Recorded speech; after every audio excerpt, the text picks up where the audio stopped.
सेवा कर सके। निश्चित ही ऐसा मुकाम पाना कोई आसान काम नहीं है। इसके लिए अथक मेहनत और परिश्रम की आवश्यकता होती है। यदि आप कुदरत बनकर निकलना चाहते हैं तो आपको भी स्वर्ग की तरफ सपना होगा, तपस्या करनी होगी।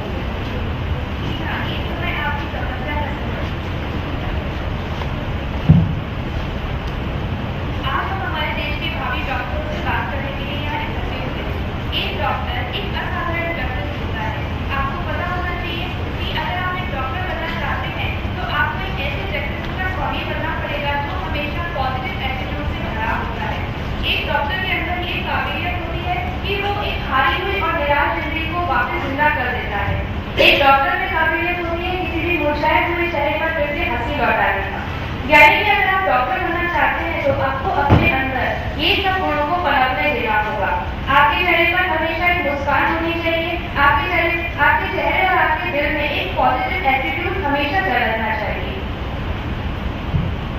एक डॉक्टर बनने के लिए आप में कौन से गुण होना चाहिए, कौन सी विशेषताएं होनी चाहिए, आप अपनी मंजिल अपने मुकाम तक कैसे पहुंचे और ठीक तरह से ठीक रास्ते से कैसे पहुंचे, यही सब जानने के लिए आज हम सब यहाँ एकत्रित हुए हैं। सबसे पहले भगवान का स्मरण सबसे जरूरी है, क्योंकि जिंदगी में कुछ भी बड़ा करने के लिए जरूरी है कि भगवान का साथ मिले, उनकी कृपा दृष्टि मिले। कहा जाता है कि जो उसके भरोसे होते हैं हर बात निराली है उनकी, जो उसके भरोसे होते हैं हर बात निराली है उनकी, हर रोज दशहरा है उनका, हर रात दिवाली है उनकी।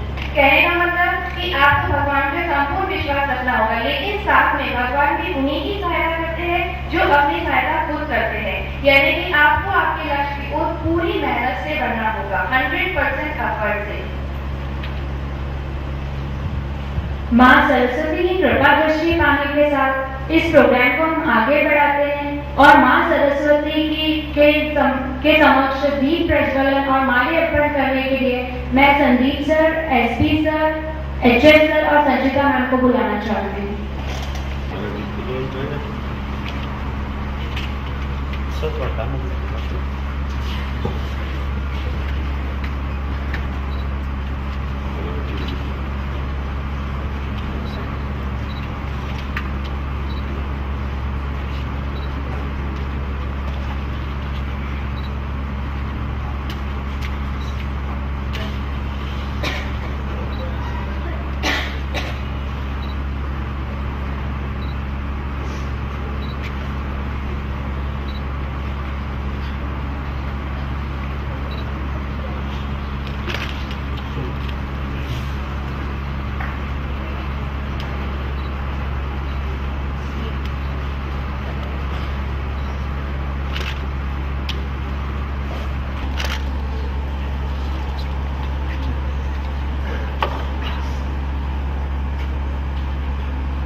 सामने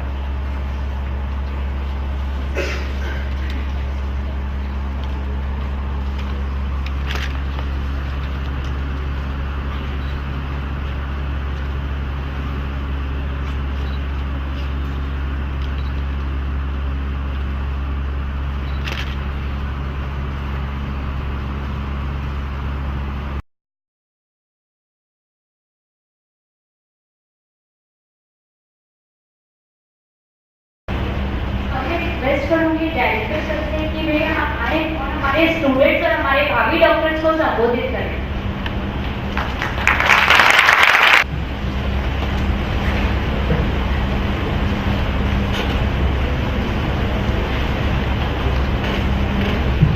हेलो, मॉर्निंग एवरीबॉडी। जैसे आज का वर्क कभी है मेडिकल युवा एक बार हाथ मारे मेडिकल युवा medical UI 2 down, medical UI बहू लोग आ गए, देखो अच्छा रहा, बहू से यहाँ का सफर आने वाले 7 घंटे यात्री काफी अच्छे रहेंगे। और मेडिकल यूआई बहू, मेडिकल यूआई लॉ डिवाइड ई कम, मेडिकल यूआई बहू कम, मेडिकल यूआई लॉ वेंचुरली कम। तो देखिए इस वर्कशॉप का मेजर जो पर्पस है, जो उद्देश्य है, हम इसे बड़ी अच्छी तरह से समझें। एक तो हम लोगों के दिमाग में कई सारे मिसकंसेप्शन होते हैं। मेडिकल एंट्रेंस एग्जामिनेशन डिफिकल्ट होती है। क्या सचमुच में यह डिफिकल्ट है या यह एक मिथ है जो चारों तरफ फैला हुआ है?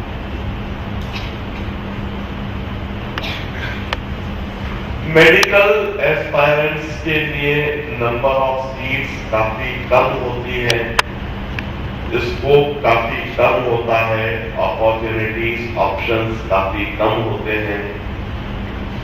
हर जगह हम यह बात सुनते हैं, हर कोई हमें यही बात कहता है।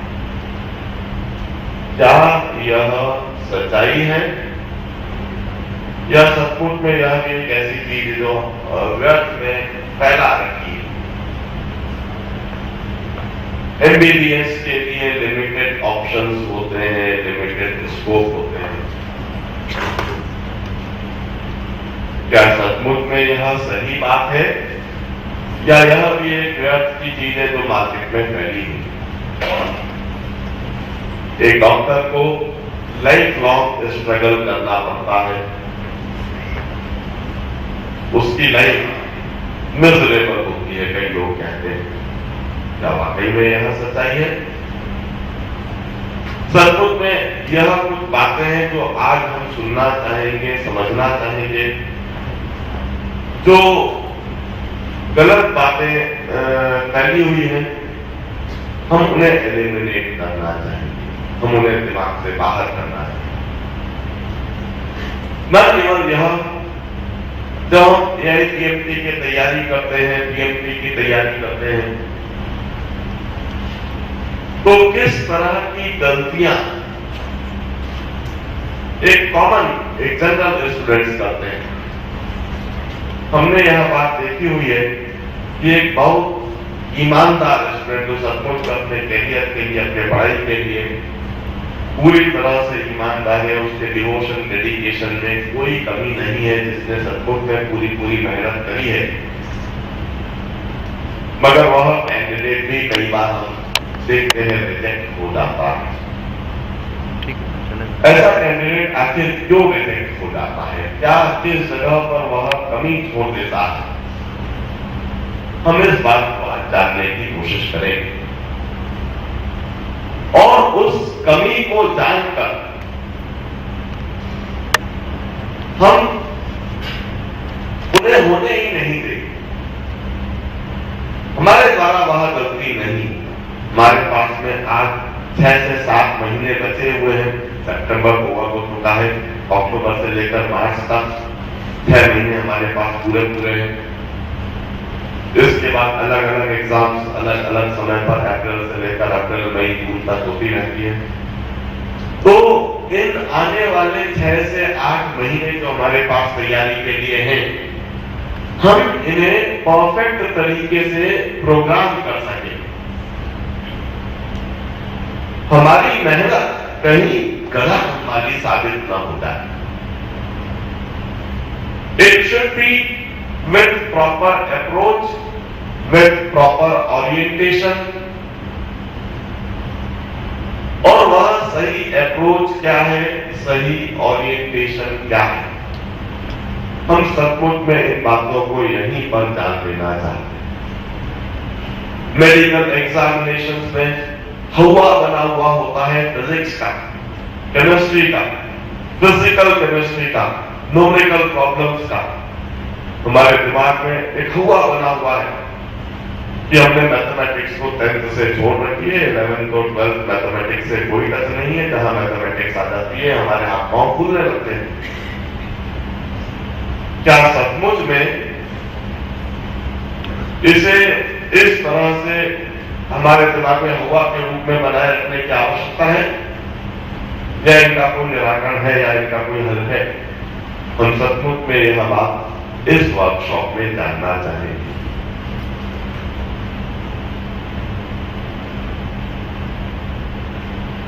जेडी के सभी एक्सपर्ट एक एक करके आप सभी को अलग अलग टॉपिक पर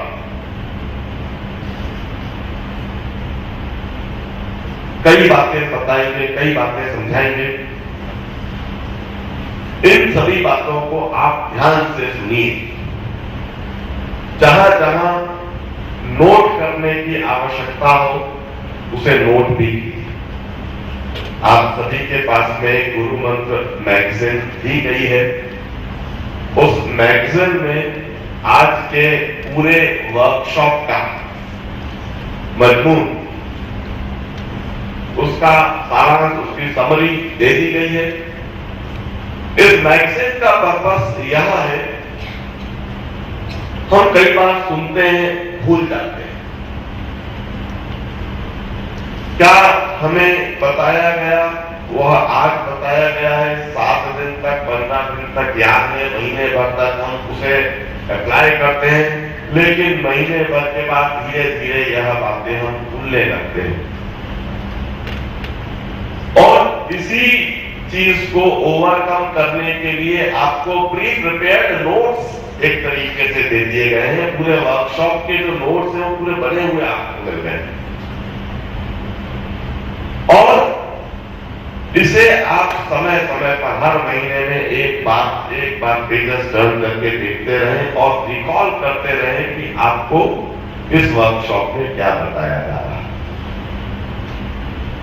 वर्कशॉप में आपको आपका दिनचर्या कैसी हो, आपका डेली रूटीन कैसा हो,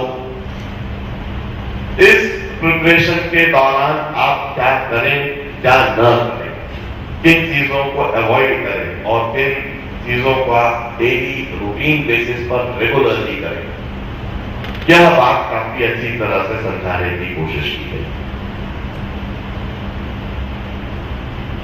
जो आपके वीकली टेस्ट पेपर्स होते हैं वो क्यों होते हैं, उनका उद्देश्य क्या है, क्यों उन्हें देना अनिवार्य है, और वीकली टेस्ट पेपर देते समय आपके दिमाग में क्या हो, टेस्ट पेपर देने से पहले आप कैसे तैयारी करें, टेस्ट पेपर के दौरान आपका क्या अप्रोच हो, और टेस्ट पेपर के बाद में आपका क्या अप्रोच हो, यह चीजें समझाने की कोशिश की जाए।